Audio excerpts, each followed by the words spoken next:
Ayan. Ito, done na yung ating kanal. Ayan. Diba? Done na yung ating kanal.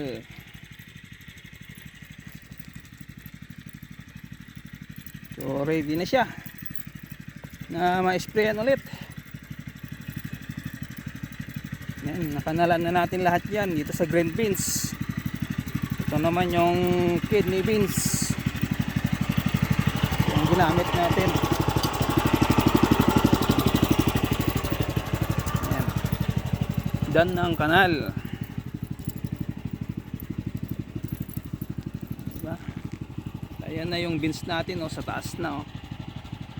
Ayan na sila sa taas. So baka bahala na mamaya pag-usapan namin kung anong gamot ang bibilhin kung kailan. Baka pwede na tayo sa Merkulis pag hindi umulan. Ayan. Ang pamulaklak sprayan natin. Ito bubungkalin ko yan bukas. Magre-rest naman na tayo, gabi na, 5:30 na. Ayan, o, yung sa amin. Yan yung sa amin, yan, sa bundok na yan.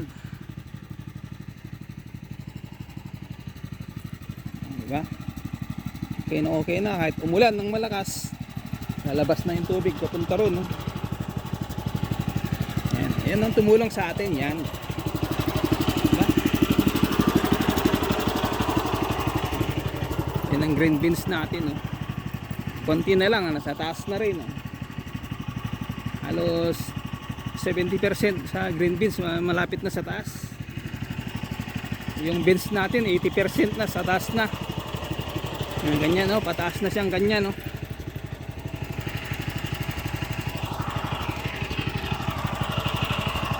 Ito yung ano, yung mga palabas na mga to, bulaklak yan.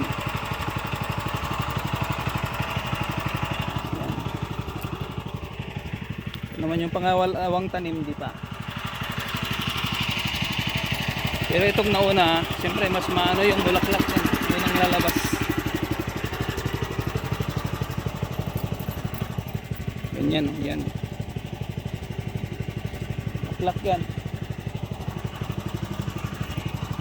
Dito yung mga bumuka na yung bulaklak, eh. Ayan, mga yan, oh. Yan.